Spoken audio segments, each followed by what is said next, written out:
के बाद आपका स्वागत है। राजस्थान में ईआरसीपी को लेकर खूब राजनीतिक चर्चाएं हो रही हैं। इसको लेकर सियासी पारा चढ़ा हुआ है, लेकिन अभी तक इस योजना को अमली जामा नहीं पहनाया जा सका है, क्योंकि जबकि 2014 में ये योजना कागजों में आई थी। इरिगेशन के पूर्व मुख्य अभियंता विनोद शाह ने इसकी रूपरेखा तैयार की थी। आखिर ईआरसीपी क्या है, इसका क्या हल निकल सकता है, इसको लेकर जन टीवी ने विनोद शाह जी से खास बातचीत की। राजस्थान में इन दिनों ईआरसीपी को लेकर के काफी सियासी बवाल मचा हुआ है। सरकार सर्वदलीय बैठक भी बुलाई और विधानसभा सत्र बुलाया भी जा रहा है, लेकिन बड़ा सवाल यह है कि आखिर ईआरसीपी जरूरी क्यों है और इसकी डेप्थ क्या है। हमारे साथ चर्चा में इस वक्त मौजूद हैं जिनसे हम चर्चा करना चाहेंगे।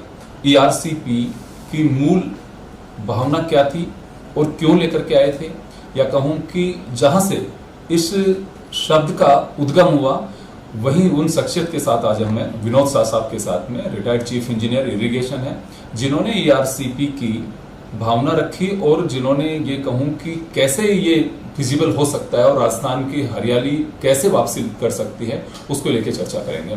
सर, ये क्यों कैसे ख्याल आया कि ईआरसीपी हमारे लिए जरूरी है और कैसे ये परिचर्चा में? देखिए, जब मैं पूर्वी राजस्थान के सभी जिलों को जब मैंने देखा और मेरा अनुभव तो था ही पुराना, तो मुझे लगा कि यहाँ की जो सारी नदियाँ हैं वो शहरीकरण और अर्बन डेवलपमेंट की वजह से सब सूख गई हैं, कैचमेंट एनक्रोच हो गए और पानी का हमारे पास कोई बंदोबस्त नहीं है। और दूसरी तरफ जो है, राजस्थान में चंबल और माही एक ऐसी नदियाँ हैं जिनमें पानी हर साल वेस्ट जाता है। तो हमने ये सोचा कि भाई राजस्थान को एक भी परियोजना ऐसी कोई मिली नहीं आज तक कि जिसमें कि हम नदियों को जोड़कर और जो व्यर्थ जा रहा पानी मानसून के पीरियड में उसको यूज़ कर सकें। इसके लिए सर्वप्रथम हमने 2014 में इस चीज़ की परिकल्पना करी। फिर परिकल्पना करके हमने इसको मूर्त रूप देने की कोशिश करी और इस योजना की उपयोगिता को उस समय जो भी सरकार में मौजूद राजनीति नेतृत्व था या प्रशासनिक जो भी ढांचा था, उन सबको समझाया गया। समझाने के बाद में सभी लोग इस बात से सहमत हुए कि हमें चंबल के पानी को यूज़ करना चाहिए। तो उसको मद्देनज़र रखते हुए हमने इस स्कीम की नींव रखी और इसको हमने आगे बढ़ाया। और हमने एक वार रूम स्थापित किया हमारे सिंचाई विभाग के ऑफिस में, जहाँ रात और दिन इस पर काम करते थे। और काम करने के बाद साल, 1.5 साल, 2 साल की मेहनत के बाद हमने इसको परियोजना को मूर्त रूप देके और एक ऐसी स्टेज में ला दिया कि जहाँ से इसको आगे स्वीकृति के लिए प्रोसेस किया जा सके। और वही स्वीकृति जो है आज भी चल रही है और लटकी हुई है। और जैसा कि मैं अखबारों में पढ़ता हूँ। सर, एक बात मैं भी जानना चाहूँगा कि इन दिनों बहुत सारे लोगों के समझ में यही नहीं आ रहा, बीजेपी कह रही है कि 75% डिपेंडेंसी होनी चाहिए अगर नेशनल प्रोजेक्ट आपको बनवाना है तो इसको, और राजस्थान 50% के हिसाब से। ये लोग समझना चाहते हैं कि 75 और 50 के फेर में क्या योजना फंसी हुई है या फिर कोई रास्ता निकल सकता है? देखिए, रास्ता निकालने को तो आप कुछ भी कर लीजिए, लेकिन राजस्थान का जो दूरगामी जो बेनिफिट है वो 50% में है। अब मैं आपको संक्षेप में इस तरह से बताऊं कि जैसे हमने गणना की थी, पूरे 75% में जब पानी की गणना हुई तो वो करीबन 2900 मिलियन क्यूबिक मीटर पानी की गणना की गई चंबल के सभी नदियों से। और 50% डिपेंडेबिलिटी पे लगभग 4900 या 4500 के आसपास का फिगर है जिसमें गणना की गई। कि इसका मतलब ये हुआ कि आप 100 में से 50 साल कम से कम आपको ये गारंटी है कि वो पानी आपको उपलब्ध होएगा। और 100 में से 50 साल जो है हम हमारी जनता को उस पानी से हम उपयोग में ला सकते हैं। इसके पीछे मूल उद्देश्य ये था कि चंबल बहुत 20-21 दिन की नदी है। 21 दिन के अंदर सारा पानी बह के एकदम तेज़ी से निकल जाता है। तो हम 50% डिपेंडेबिलिटी पे अगर बड़े स्ट्रक्चर नहीं बनाएंगे तो हम उस पानी को स्टोर नहीं कर पाएंगे। और 75% डिपेंडेबिलिटी पे वो पानी का संग्रहण कम होगा और बाकी का पानी फिर भी बह के नीचे निकल जाएगा। इसको सोचते हुए हमने ये सोचा था कि स्टोरेज रिजर्वायर तो हम बनाएंगे सारे 50% पे, और सक्सेस रेट और जन स्वास्थ्य अभियांत्रिकी को उस स्टोर्ड पानी में से 90% डिपेंडेबिलिटी पे पानी दिया जाएगा, जिससे कि वो अपने पानी पीने के पानी से जुड़ी हुई जो भी योजनाएं हैं उनको मूर्त रूप दे सके। इसमें मुख्य रूप से 50% हिस्सा जो है हमने जन स्वास्थ्य के लिए रिजर्व किया था उस जमाने में। सर एक बात मैं जानना चाहूंगा कि अब ये कहा जा रहा है कि राष्ट्रीय परियोजना में 75% की उसकी डिपेंडेंसी होनी चाहिए, हम 50 की बात कर रहे हैं।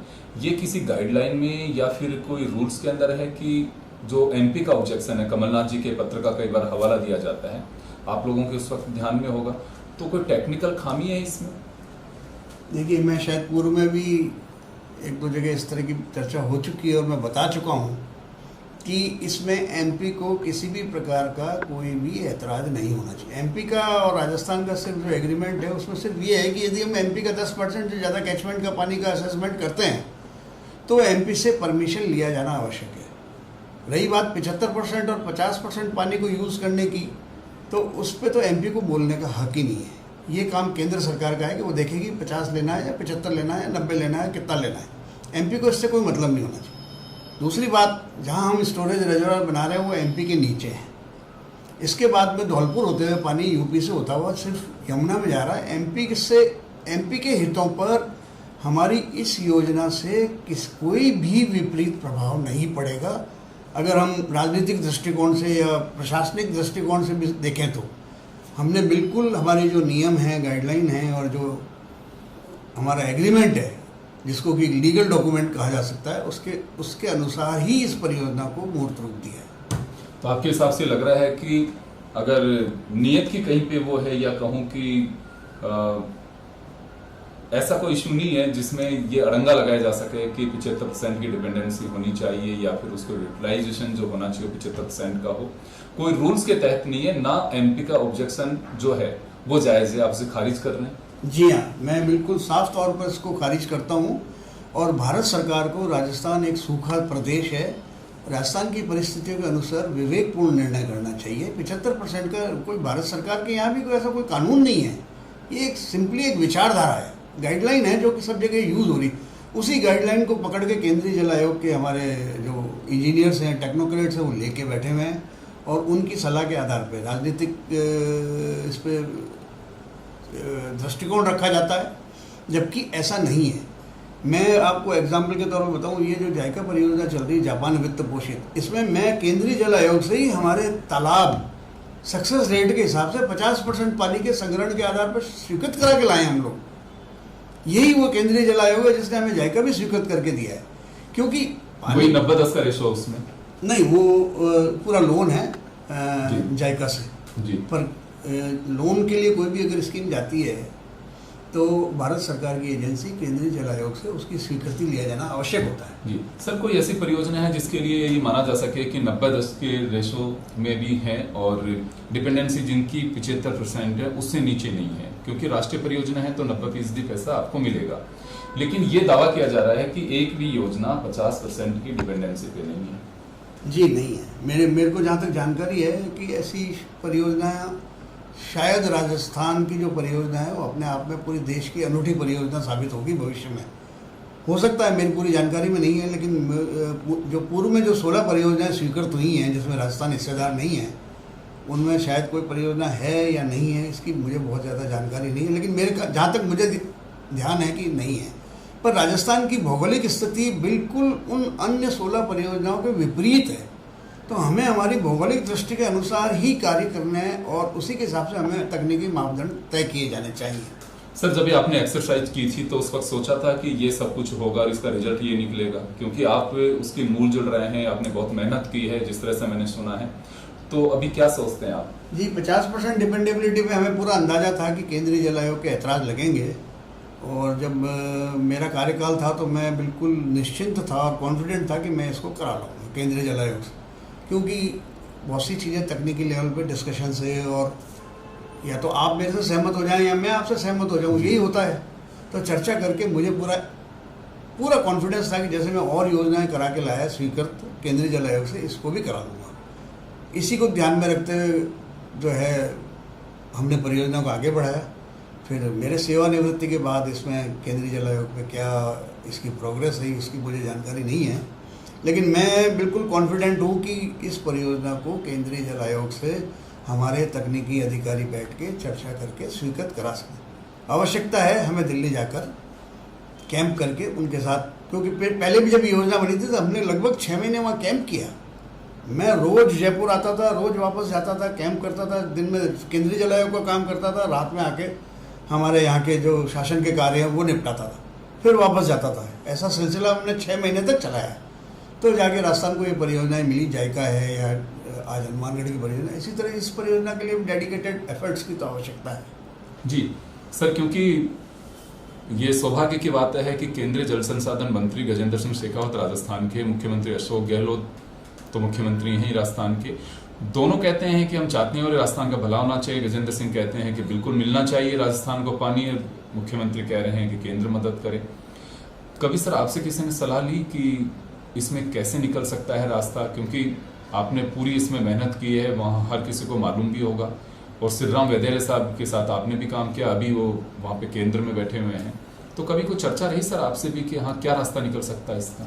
जी, वैदेरे जी के साथ रात दिन चर्चा होती थी। विभाग के सभी अधिकारियों को पता है, राजनीतिक भी, जैसे उस वक्त जब चर्चा हुई थी तो बड़े बड़े राजनेताओं को भी इस चीज़ की पता है। केंद्र में भी सभी मंत्री और सचिव और उनके स्तर तक इस प्रोजेक्ट के बारे में चर्चा हो चुकी थी कई बार। अब वैदेरे जी खुद ही वहाँ केंद्र सरकार में बैठे हैं, और जो हमारे शेखावत साहब हमारे राजस्थान के मंत्री हैं, वो पता नहीं कैसे इस चीज़ को नहीं करा पा रहे हैं। इसके बारे में तो मैं क्या कह सकता हूँ, परंतु मैं आज फिर कह रहा हूँ कि इस परियोजना को केंद्र को स्वीकृत करने में किसी प्रकार की कोई अड़चन आनी नहीं चाहिए।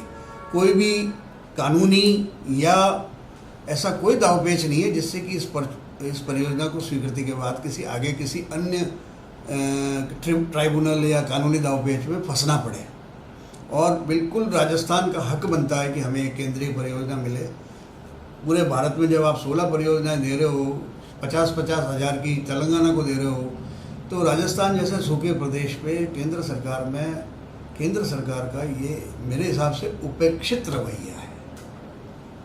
जी, तो चलिए साहब ने बड़ी खुल करके बात की है ईआरसीपी को लेकर के, और अभी चर्चा करना लाजमी इस वजह से होगा कि आगे आने वाले दिनों में पानी का तो पता नहीं, लेकिन राजस्थान की सियासत में तूफान जरूर मचेगा। 13 जिले, 77 विधानसभा सीट, कौन खोना चाहेगा? और यही बड़ी वजह है कि वहां के लोगों को पानी का इंतजार है और नेताओं को वोट का।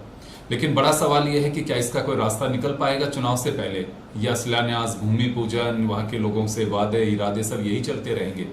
फैसला जनता को करना होगा। लेकिन इसमें अगर नरमी और टेक्निकल पार्ट पे डायलॉग किया जाएगा, टेबल टॉक होगी, तो साफ आपको पूरा भरोसा है कि रास्ता निकल सकता है जो राजस्थान का हक है। Camera person